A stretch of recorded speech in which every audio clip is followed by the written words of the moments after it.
So Shri Vishnu గారి విష్ణు విన్యాసం movie ఇప్పుడే చూసి వస్తున్నాను. చాలా దైద్యంగా ఉంది. ఐ థింక్ ఇది శ్రీ విష్ణు గారి కెరియర్ లోనే one of the worst movies అనుకుంటాం రయ్య. అంటే ఏంది అసలు, ఏం తీశారు, ఏముంది అసలు. బేసిక్ పాయింట్ ఏంటంటే వాస్తుని జాతకాల్ని నమ్ముకునే విష్ణుకి ఒక అమ్మాయి తగిలితే, ఆ అమ్మాయితో లో పడితే, ఆ అమ్మాయికి ఒక ప్రాబ్లం అయితే ఆ ప్రాబ్లం నుంచి విష్ణు ఎట్లా బయటపడ్డాడు. That is the point. 2 hours 7 minutes you have to make me entertain చేయాలి, అంతే కదా. ఇంకెక్కడ నవ్వు కాదు కదా.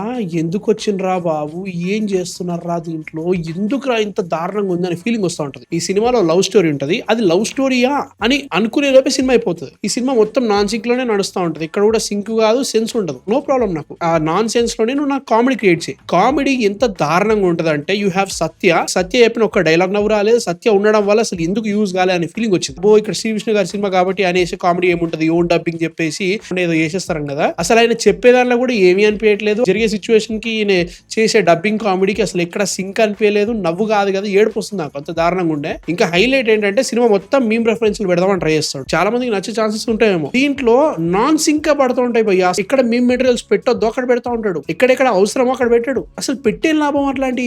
మెయిన్ హీరో డబ్బింగ్ చెప్తాడు, డబ్బింగ్ లో కామెడీ వస్తుంది, అట్లా పెట్టేద్దాం అనుకున్నప్పుడు సినిమా తీస్తున్నారు.